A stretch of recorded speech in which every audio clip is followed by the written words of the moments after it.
Now, I'd like for you to help me understand this because I don't know the details.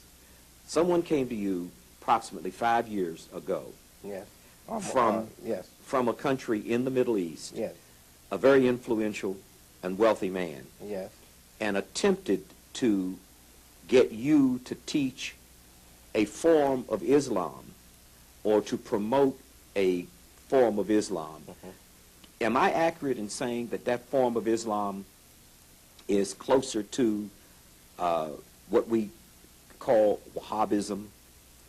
Well, just for a little clarification, this person did not indicate to me that he came with any interest in me accepting any particular school of thought. This person came to me and impressed me with this idea that you need to have us as your big brother, pardon me, as your father, and you and your other leaders, you are brothers, and you need us as your father. And left me with the impression that I was to not differ with them, have no points of view that differed with him and those associated with him back in his country in the leadership. And it so happened that the school of thought for that country is Wahabi school of thought. Now, can you explain for the audience what Wahabi Islam is like? Well, I can't because it's made public. I don't live in Saudi Arabia. So we are talking about Saudi Arabia. Yes, I visit there, but I don't live there.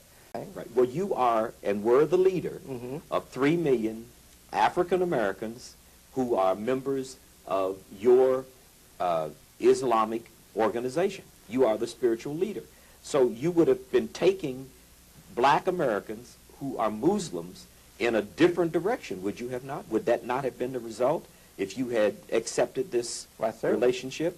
Certainly. If I had accepted that relationship, I would have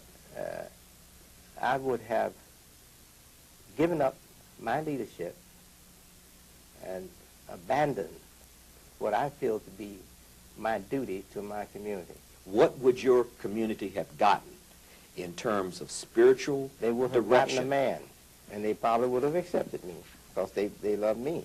They would have gotten a man for their leader who would have not been their leader.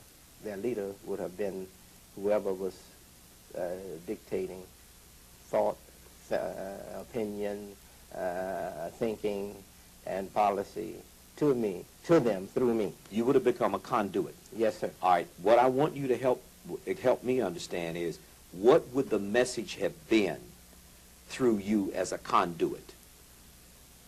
The message? What would you have told these 3 million African Americans Islam was that is different from what you continue to tell them and what you tell them today? Well, I would have simply I would have been in a position to tell them that Islam, for you to see this Islam, look abroad. Look abroad and look to Saudi Arabia? I don't want to say Saudi Okay, Arabia. you don't have to say Saudi Arabia, but they would have to look abroad. Look abroad. And if they looked abroad, they would have seen a more extremist, fundamentalist Islam than you teach. Well, I wasn't seeing it as extremist. I wasn't seeing it even as fundamentalist. I was seeing it as ritualistic. They would have had a more ritualistic life than a rational life. Now, explain that, please. They would have simply been following the rituals of prayer, the rituals of Hajj, etc., but not being free thinkers. How to be a Muslim in America. They would not have been adapting and learning. You emphasize, do you not? Their rational mind would have been sealed. Not used. Against influencing their thinking as Muslims. Would they have, in your opinion, been better Americans if they simply were ritualistic Muslims Or do you believe They would have members- no place in America. They would have no place in This is America. the land of the free. So they would not have been able, They with this wouldn't have- other ideology, There would have been monsters and dummies walking around in America. monsters, Dummies, zombies. In America, if you're not thinking on your own and somebody else is dictating your life and your thinking and everything, you're not human.